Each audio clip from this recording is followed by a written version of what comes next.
What is up, studs, and welcome to Ask MandR episode 365, the series where I answer your questions, and it's official. We now have one episode of Ask MandR for every day of the year, and next week we'll have one episode for every day in a leap year. Now, if you have a question or topic you want discussed on next week's episode, drop in the comments section below, leave a like while you're there, and let's get into it. We got a lot of Death Star talk up front here. First question from Bill. He says, "Hey Ryan, quick question. Do you see any battle packs releasing soon after, or with the UCS Death Star, similar to what happened with the AT-AT? I don't. I think the AT-AT is very different to what the Death Star is. The Death Star will still need more figures, though. Like in the hangar bay, they show on the side of the box that it can fit 6 stormtroopers there, but then on the front of the box, they only put 3, so they can have other stormtroopers elsewhere in the set. And it's like, well, why didn't you just include enough stormtroopers to have that perfect display as it is? And they didn't do that. So you will need more stormtroopers. I don't know about other things. Like, I look at the Death Star battle pack from 2014 as an example of what a Death Star battle pack could look like in 2025 or 2026. And like, you don't need more Royal Guards. I don't think more Death Star gunners for where they are in the set are going to help anything. Like, that battle pack just kind of existed on its own. It wasn't really meant to marry with a bigger Death Star set like you're implying here. So really what you need is some more stormtroopers, and then you really need like more Imperial officers, more specifically like the named ones that we probably see at the meeting table. Like, I feel like they didn't completely fill that out, but those really wouldn't come in a battle pack. And stormtroopers are already readily available in the $40 Imperial dropship versus Rebel Scout Speeder battle pack. So I don't see a battle pack coming out with this set. It's not like the AT-AT where they have 40 empty seats and they gave you 6 snowtroopers, and then they're like, all right, now buy, I can't remember how many battle packs I needed to buy to fill it up, but 11 battle packs to fill up the rest of your AT-AT. Like, it's not that type of strategy with this set, it feels like. DB says, why have the LEGO Group seemingly ignored the backlash they received in 2016 for releasing a large diorama-style Death Star interior, when at the time everyone wanted a big spherical Death Star exterior with an interior, by doing the exact same thing 10 years later? How did they ever think that was a good concept for a UCS Death Star?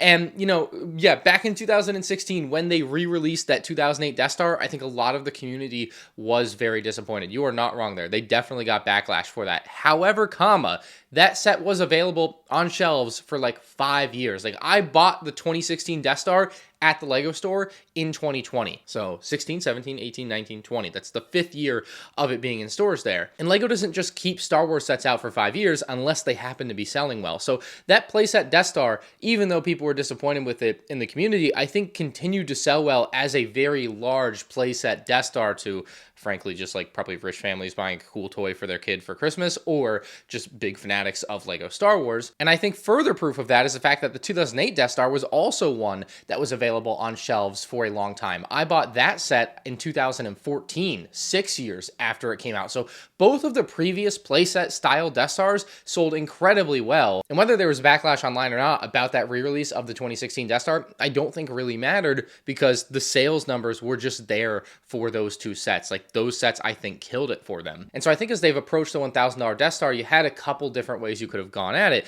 Like, big sphere with panels and an interior makes a lot of sense. Like, I like the idea, but I also think you end up paying a lot of money for something that can't be a playset. Like, you can't sell a $1,000 toy playset, right? And that's what that would be if you're taking that 2008, 2016 design and adding panels onto it. It still is at its core a playset, and then literally at its core.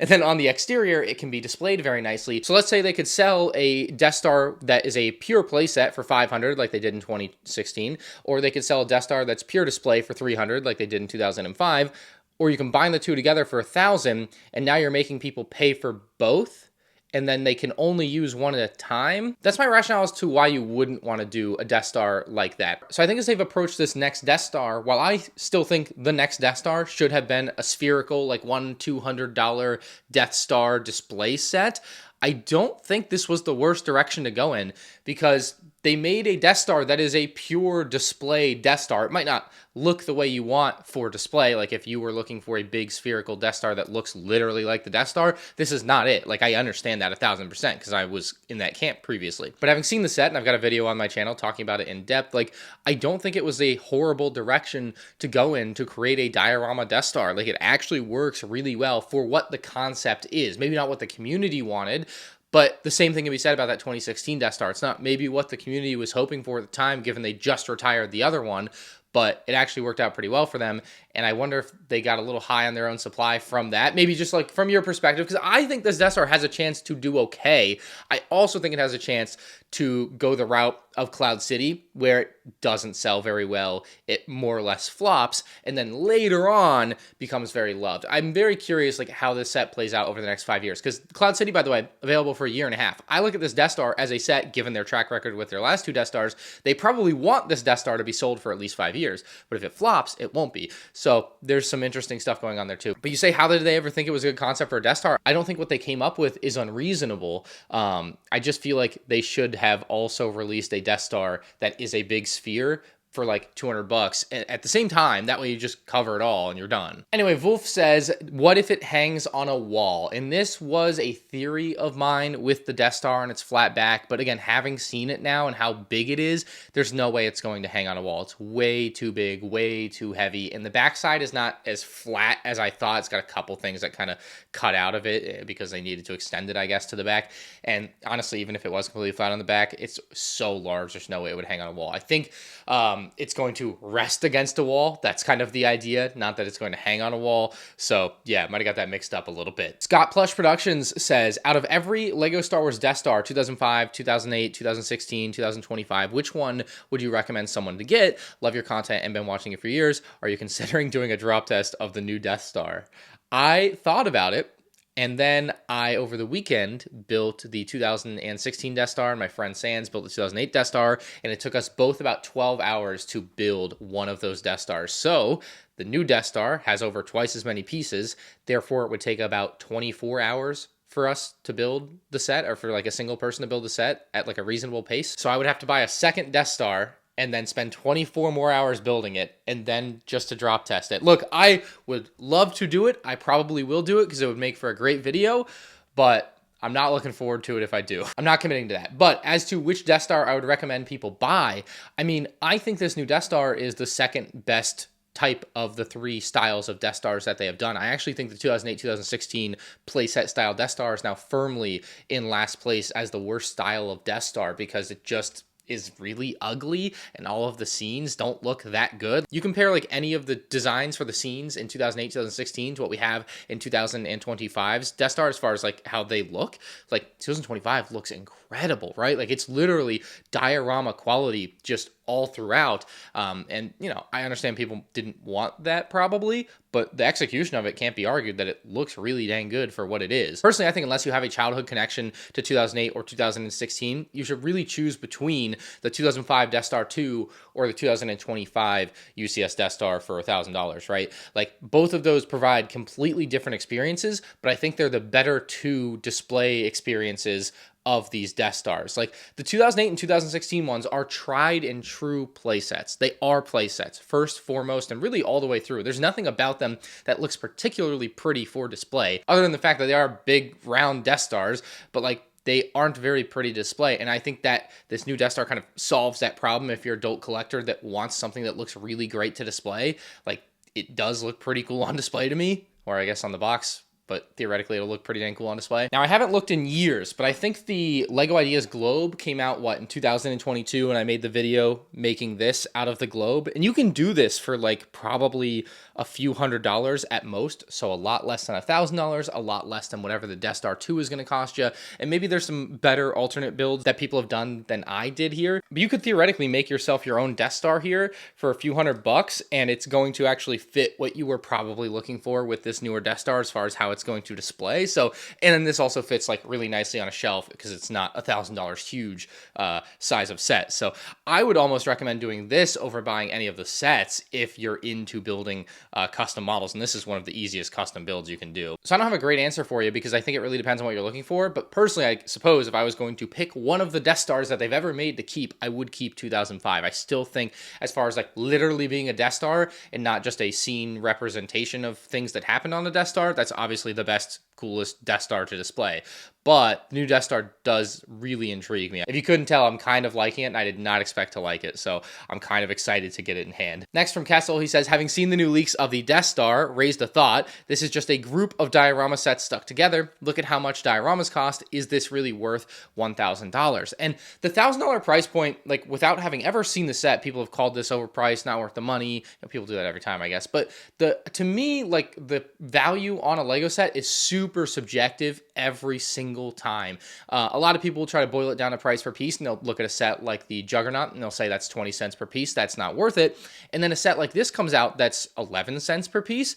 And then people still scoff at it. And I'm like, well, if price per piece is your measuring stick, you've got to stick to it, you know? And it's hard for me because I'm looking at a broad swath of comments from the community at large. I don't follow like one person's comments and see what their opinions on things are. Like, it's easier to look at me and know what I've said about things than for me to look at like the broad community. But I'm going to generalize here. It's okay. But what I see is people say that it's not worth it because it's 20 cents per piece with the Juggernaut. And then the Death Star comes out and it's 11 cents per piece. And then people are like, oh, it's still overpriced. And I'm like, well, then why are we quoting price per piece ever? Why do we do this? I guess it only matters when it helps your case and it doesn't when it doesn't. I'm sure I do things like that. But like I said, I'm not going to show the pictures in this video for fear that Lego would copyright strike them, even though they aren't confidentially watermarked. But if you look at the top right of the Death Star, you see the Emperor's throne room diorama. That is actually a bit smaller than the one they actually released. If you look at each of the panels as it kind of creates that circle around, each of them is smaller, although the design is super similar. But let's say that area is about $100 worth of Lego set according to what the diorama was worth, right? And so if you chunk that up, that's 100, and you get another 100 on the left side of that, another 1, 2, 300 in the middle chunk, another 100, 200, 300 in that lower chunk. So we're at $600, $700, $800, 900. I mean, I'm just chunking it up, going off that space being worth $100, and you can get to 1,000 fairly easily just chunking it up. Now, I know people thought the Emperor's throne room to begin with was overpriced at $100. That's, I guess, proving the point that maybe the set's overpriced. But if you chunk it up, it is in line with what they charge for other things. I don't think $1,000 is like the craziest price this could have been. I frankly think, given the piece count, they could have tried to go farther, and I'm surprised they didn't. Like, they easily could have gone $10.99, $11.99 on this because it's 9,000 pieces, and usually people with Star Wars are very used to the price per piece being really bad. Like, if you take Jabba's sail barge, for example, that was just shy of 4,000 pieces for $500.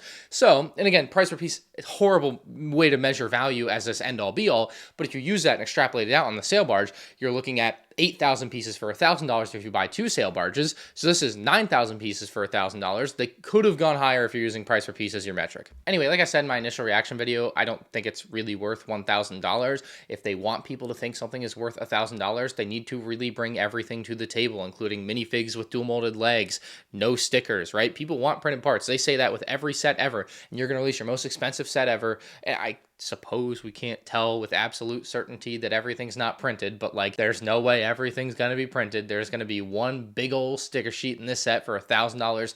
And the term Ultimate Collector Series always gets me because it's such a great name for the sub theme, and yet they don't really meet that. And this should be a Master Builder Series set anyway, which is stupid. Next from Brick Horizon, he's the guy that made the UT-AT alt build that I built of the turbo tank. He says, should I make a UCS Death Star alt build too? Frankly, I gotta see it. I don't know what this could possibly look like because the pieces are very specific in this set. I don't feel like there's a lot of broad application you can do. I don't know what you can do. I really got to see an alt build of this Death Star set. I'm very excited to see some alt builds, so go for it, bro. The King says, why is Lego so bland, corporate, boring, and expensive now? It's not as magical or nostalgic as it was 10 to 15 years ago. Lego has devolved into degeneracy in both builds and minifigures, and I feel like you're not completely off base here, and I think there's a clear place where this happened. You see, there was a day where I received this in the mail.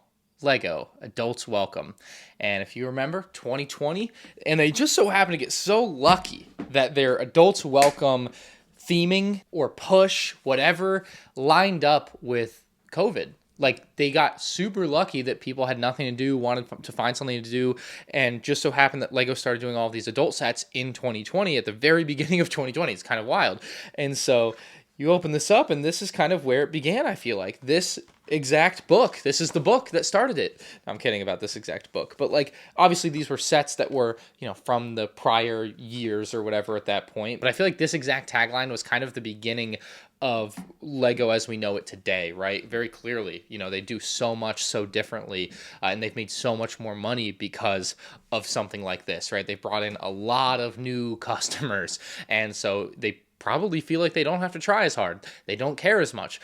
Only the best is good enough is but a twinkle in their eye at this point. They don't care about the old slogan. The Just Imagine slogan is gone. They don't use that anymore, stuff like that. So I feel like the magic of it, you use words magical is probably in the back of my head. Like the magic of it is kind of gone in a way.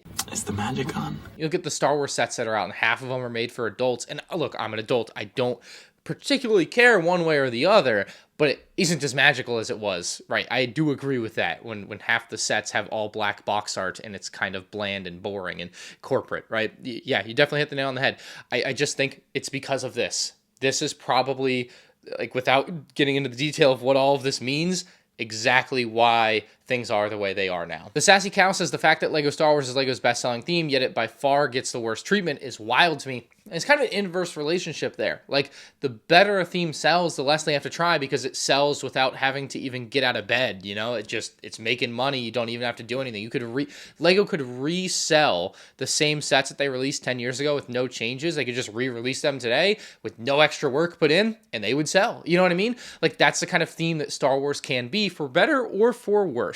And on the other hand, you have things like, what's the new one that no one cares about? Dreams with waist capes. Yeah, that theme gets waist capes because they have to try it. They get cool dual molded legs with side printing and very cheap sets, relatively cheap sets. And that's because they have to try with those themes to get people to be interested in them, especially to like get hardcore fans interested in them. Kids don't care. They don't care if a figure has dual molded legs or not. Like, they don't, right? But as a older fan or like collectors, right? Or just like people that are very interested in Lego in a really deep way, they'll buy sets like that because of unique aspects like that. And so that's part of the reason I think Lego puts cool things like dual molded legs with side printing in a theme like Dreams or Monkey Kid, which otherwise really doesn't need something like that. Like, nobody that the target audience of children don't care about that sort of stuff. They just don't. Like, if you're 7 years old, you couldn't even tell me what a dual molded leg is, probably, hopefully.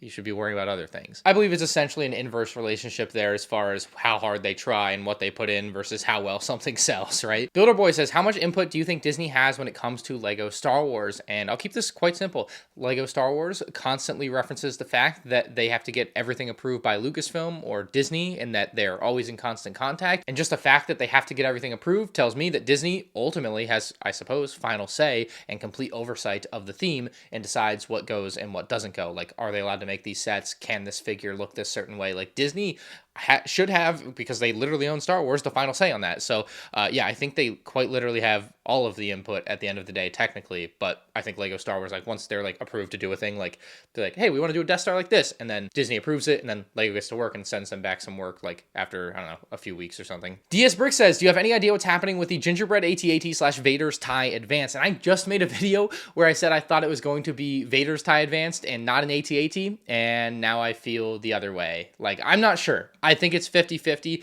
as to which set it's going to be. We've got information from both sides, like they're reputable leakers saying that it's going to be an AT-AT. We've got that source from 6 months ago saying it's going to be a Vader's tie. It includes a literal Darth Vader minifig, so it would make sense to be Darth Vader's tie from that perspective, but it's also not entirely unreasonable Darth Vader could come with an AT-AT for a holiday set like this. Like, it could happen.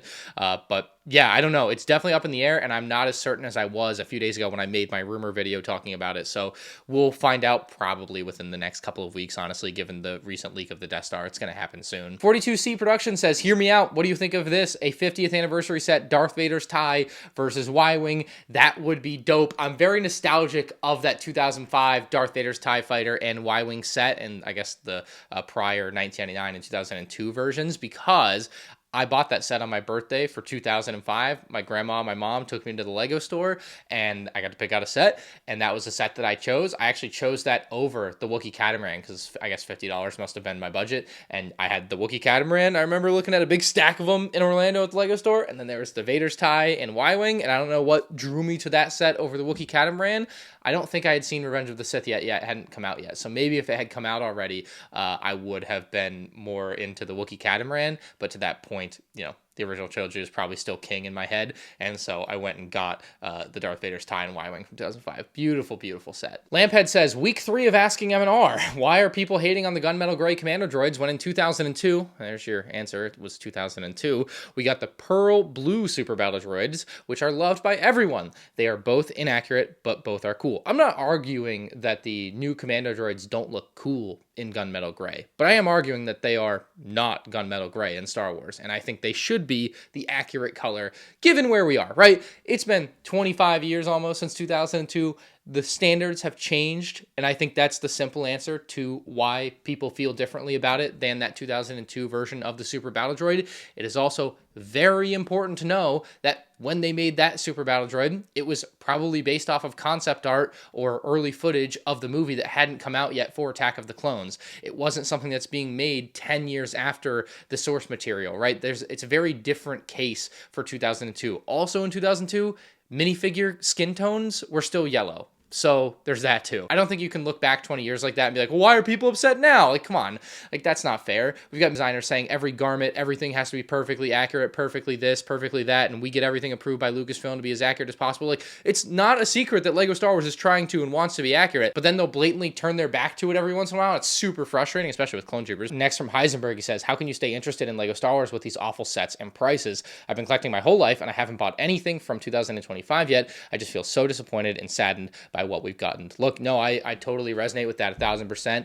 Obviously, I'm in a very different position than a lot of other fans where, like, I make content on it and it's my job to do this. And so, like, I'm going to buy all of the sets regardless of whether they're good, bad, otherwise, you know, or if they're overpriced or not. And I'm going to make content on them. And part of what makes the content interesting can be that the set is so bad, that the set is so overpriced. And so I almost find that interesting too. Like, how did they make this so bad? And sometimes there's not even an answer to that. It's just like so befuddling. But I think I keep myself interested in it, and that I'm always hopeful that things will turn around, that things will be better in the future. That hope has severely been misplaced over the past 5 years. Severely.